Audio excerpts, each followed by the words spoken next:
اعوذ باللہ من الشیطان الرجیم، بسم اللہ الرحمن الرحیم۔ سورہ نحل کی ایک آیت پڑھ رہا ہوں۔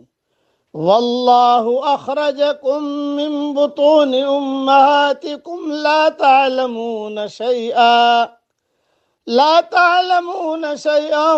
وجعل لکم السمع والابصار والافئدہ لعلکم تشکرون۔ اللہ تعالیٰ نے تمہیں تمہاری ماؤں کے پیٹوں سے نکالا ہے کہ اس وقت تم کچھ بھی نہیں جانتے تھے۔ اسی نے تمہارے کان اور آنکھیں اور دل بنائے کہ تم شکر گزاری کرو۔ تھوڑی تشریح سن لیجئے، یعنی صلاحیتیں اور قوتیں اللہ تعالیٰ نے اس لیے عطا کی ہیں کہ انسان ان اعضاء اور جوارح کو اس طرح استعمال کرے جس سے اللہ تعالیٰ راضی ہو جائے، ان سے اللہ کی عبادت اور اطاعت کرے۔ یہی اللہ کی ان نعمتوں کا عملی شکر ہے۔ حدیث شریف میں آتا ہے، میرا بندہ جن چیزوں کے ذریعے سے میرا قرب حاصل کرتا ہے ان میں سب سے محبوب وہ چیزیں ہیں جو میں نے اس پر فرض کی ہیں۔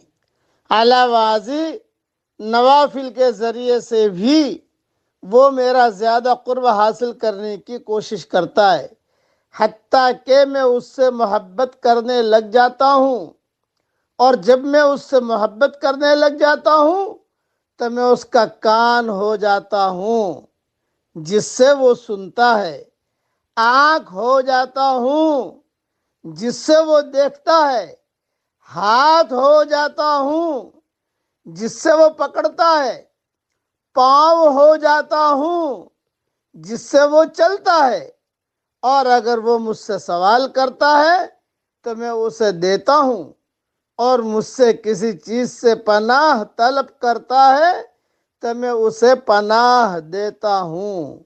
صحیح بخاری شریف میں یہ حدیث موجود ہے، کتاب الرقاق باب التواضع۔ خلاصہ کلام یہ کہ تاکہ کانوں کے ذریعے سے تم آوازیں سنو، آنکھوں کے ذریعے سے چیزوں کو دیکھو، اور دل یعنی عقل، کیونکہ عقل کا مرکز دل ہے، یہ بھی دیا اللہ نے جس سے چیزوں کے درمیان تمیز کر سکو اور نفع و نقصان پہچان سکو۔ جوں جوں انسان بڑا ہوتا ہے ان قوا اور حواس میں بھی اضافہ ہوتا جاتا ہے، حتیٰ کہ جب انسان شعور اور بلوغت کی عمر کو پہنچتا ہے تو اس کی یہ صلاحیتیں بھی قوی ہو جاتی ہیں، حتیٰ کہ پھر کمال کو پہنچ جاتی ہے۔ اس میں آخر میں ایک جملہ اللہ نے کہا، لعلکم تشکرون، تاکہ تم شکر گزاری کرو۔ اب پڑھ لیجئے میرے ساتھ، الحمدللہ علی سابغ نعم اللہ۔ یہ اللہ تعالیٰ کا شکر ادا کرنے کا بہترین جملہ ہے جس کی روایتیں حوالوں کے ساتھ کئی مرتبہ میں بیان کر چکا ہوں۔ اے اللہ تیرا شکر ہے کہ آپ نے ہمیں ایمان دیا، آپ کا شکر ہے کہ آپ نے ہمیں اسلام دیا، قرآن دیا۔